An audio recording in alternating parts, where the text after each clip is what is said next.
हाय, आपके साथ मैं हूं Surabhi Sharma. India TV YouTube channel subscribe करिए, बेल आइकन दबाएं।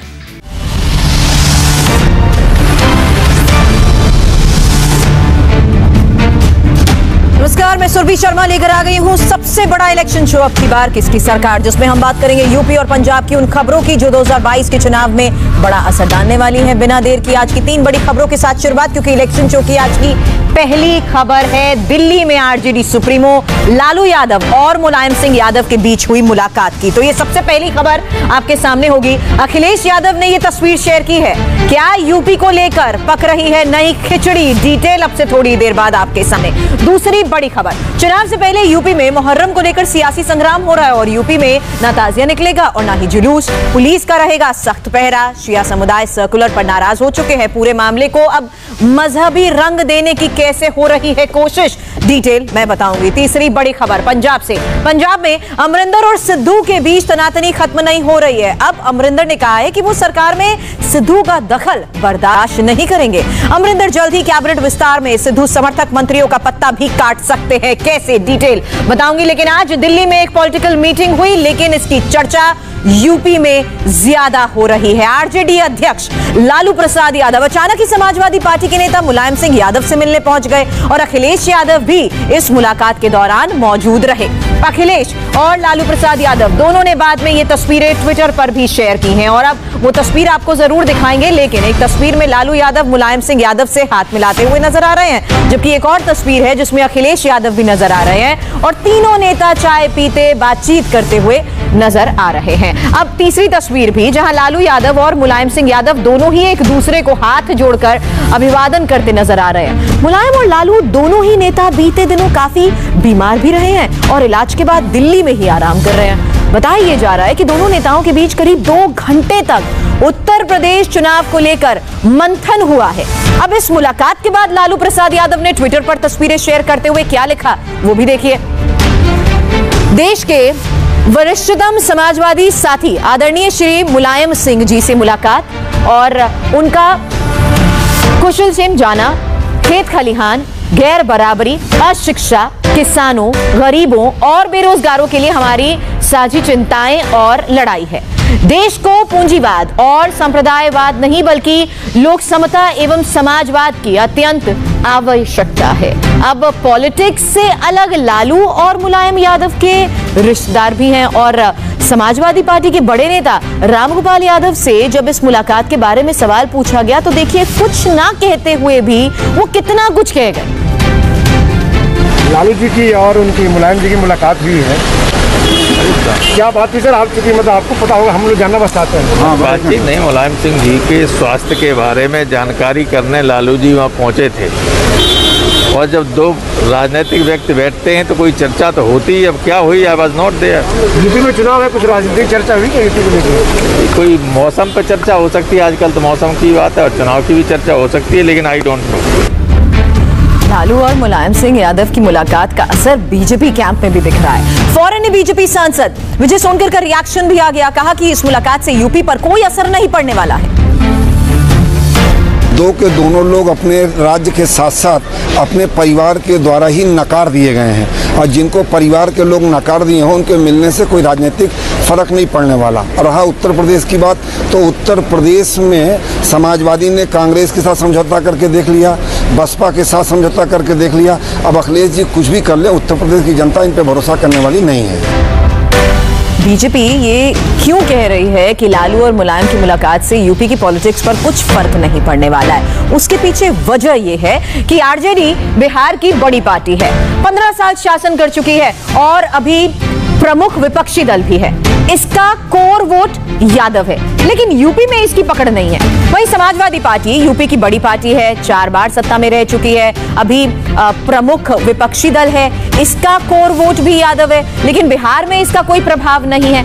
ऐसे में मुलायम सिंह से लालू की मुलाकात यूपी में यादव वोट को कितना लुभा पाएगी ये कहना अभी मुश्किल है। हालांकि यूपी में समाजवादी पार्टी का सबसे बड़ा वोट बैंक यादव वोट ही है, ये उसका कोर वोटर माने जाते हैं। लेकिन अखिलेश यादव इस बार यादव और मुस्लिम के साथ साथ ब्राह्मण वोट को लुभाने की भी कोशिश में जुटे हुए हैं। समाजवादी पार्टी की प्लानिंग अब जरा आप समझिए, क्योंकि यूपी में 42 से 45% ओबीसी वोट बैंक है जिसमें 10% यादव समाजवादी पार्टी के कोर वोटर हैं। इनके अलावा 12% ब्राह्मण वोट है जिसे अपने कैंप में खींचने के लिए अखिलेश 5 अगस्त से प्रदेश में ही ब्राह्मण सम्मेलन भी शुरू करने जा रहे हैं। इसके अलावा 19% मुस्लिम वोटर।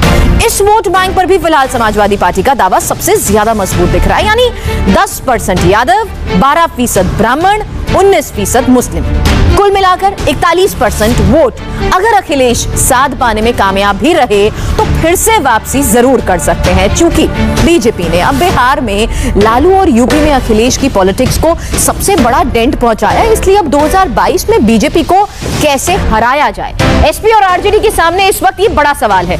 यूपी चुनाव के लिए अखिलेश की स्ट्रैटेजी एकदम क्लियर हो चुकी है। अखिलेश यादव कह चुके हैं सभी दल बीजेपी को हराने के लिए एक साथ आए।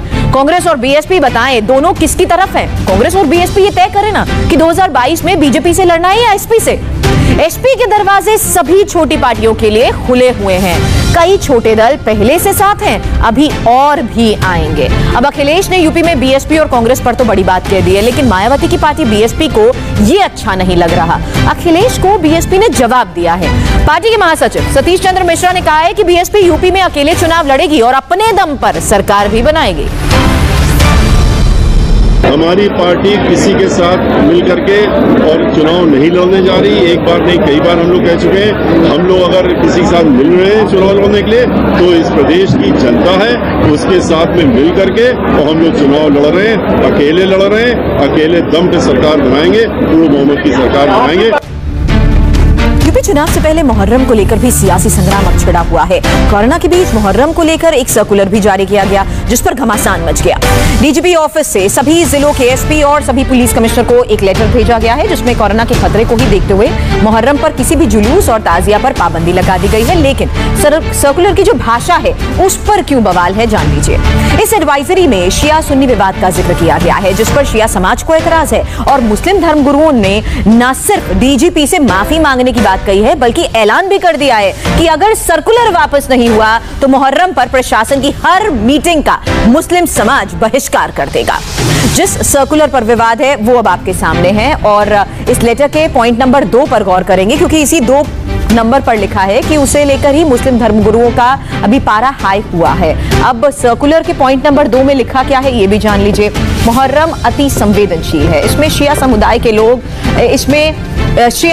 के लोग पढ़ते हैं जिस पर सुन्नी समुदाय को एतराज भी है और जवाब में सुन्नी समुदाय की ओर से मदह सहाबा भी पढ़ा जाता है। शिया वर्ग के असामाजिक तत्व जानवरों की पीठ और पतंगों पर लिख कर उड़ाते हैं और इसे सुन्नी समाज नाराज हो जाता है और इसी मौके पर शिया सुन्नी के बीच विवाद की अब आशंका भी रहती है। अब सर्कुलर की इसी भाषा पर मुस्लिम धर्मगुरुओं ने आपत्ति जता दी है। मुस्लिम धर्मगुरुओं की मांग है कि न सिर्फ सर्कुलर को वापस लिया जाए बल्कि ड्राफ्ट बनाने वालों पर भी जरूर कार्रवाई की जाए। यूपी के डीजीपी माफी मांगे। इसके अलावा मुस्लिम धर्मगुरुओं ने मुस्लिम समाज में पुलिस की किसी भी मीटिंग का बहिष्कार करने की भी अपील की है और उनका यह कहना है कि एक पवित्र त्योहार को बदनाम किया जा रहा है। डीजीपी ऐसा कर तनाव फैलाने वाला काम कर रहे हैं। मुहर्रम को लेकर ही डीजीपी के सर्कुलर को मजहबी रंग देने की कोशिश अब शुरू हो गई है।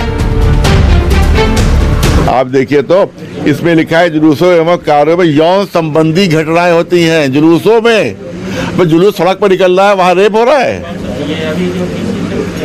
ये इनके दिमाग को क्या हो गया है ये भाई, किसको बना दिया है डीजीपी जो कह रहे हैं जुलूसों में यौन संबंधी घटनाएं होती हैं। जुलूसों में यौन संबंधी घटनाएं होती हैं, इनके दिमाग को किस हाल में इन्होंने बयान दिया समझ में नहीं आ रहा है हमको। और ये बिल्कुल वही जुमले हैं जो हमने साफ कहते हैं, वही जुमले हैं जो अलकायदा वाले यूज करते हैं शियों के लिए, जो तालिबान यूज करते हैं शियों के लिए, जो अबू बकर बगदादी यूज करता है शियों के लिए, वही जुमले हमारे डीजीपी यूज कर रहे हैं शियों के लिए।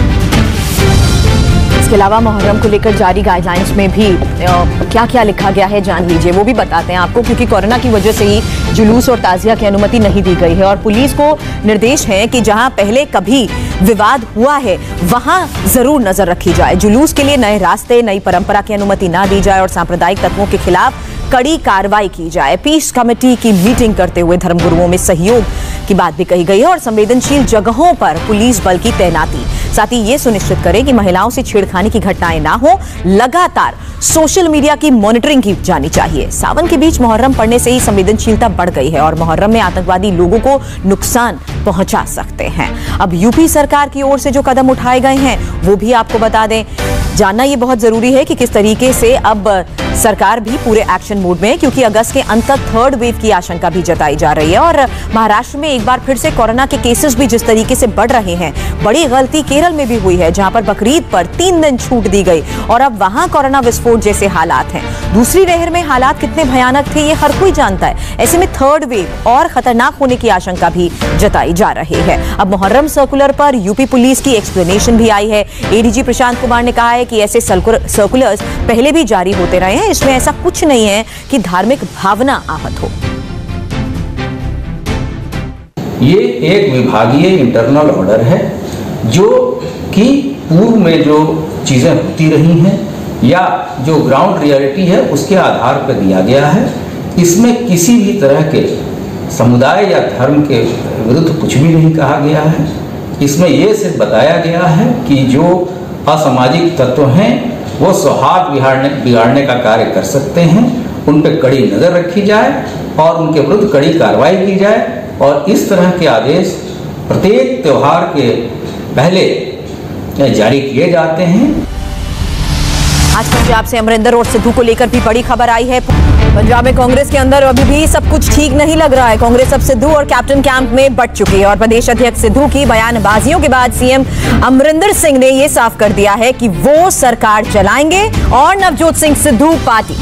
कैप्टन के इस बयान के कई अर्थ निकाले जा रहे हैं। कैप्टन ने पंजाब इकाई के नेताओं को क्लियर कर दिया है कि वो सरकार में सिद्धू का दखल बर्दाश्त नहीं करेंगे और सरकार से जुड़े सभी फैसले भी खुद ही लेंगे। आज अमरिंदर सिंह ने पंजाब के राज्यपाल वीपी सिंह बदनौर से भी मुलाकात की है और सूत्र बता रहे हैं कि इस मुलाकात के बाद पंजाब मंत्रिमंडल में भी संभावित फेरबदल की चर्चा अब जोरों पर है। इसके अलावा यह भी बता दें कि सूत्र ये भी बता रहे हैं कि सिद्धू कैंप में शामिल मंत्रियों का पत्ता कैप्टन सरकार के मंत्रिमंडल विस्तार में अब कट सकता है या फिर उनसे अहम मंत्रालय वापस भी लिए जा सकते हैं। यह भी कहा जा रहा है कि अमरिंदर अपने करीबी कई सीनियर लीडर्स को मंत्री बना सकते हैं। फिलहाल अमरिंदर सिंह कैबिनेट विस्तार पर आखिरी मुहर सोनिया से मुलाकात के बाद ही लगाएंगे और सोनिया से जल्द ही कैप्टन की मुलाकात भी दिल्ली में हो सकती है। चुनाव की ढेर सारी खबरें अभी और बाकी हैं। 5 मिनट के ब्रेक के बाद देखिए चुनाव चालीसा।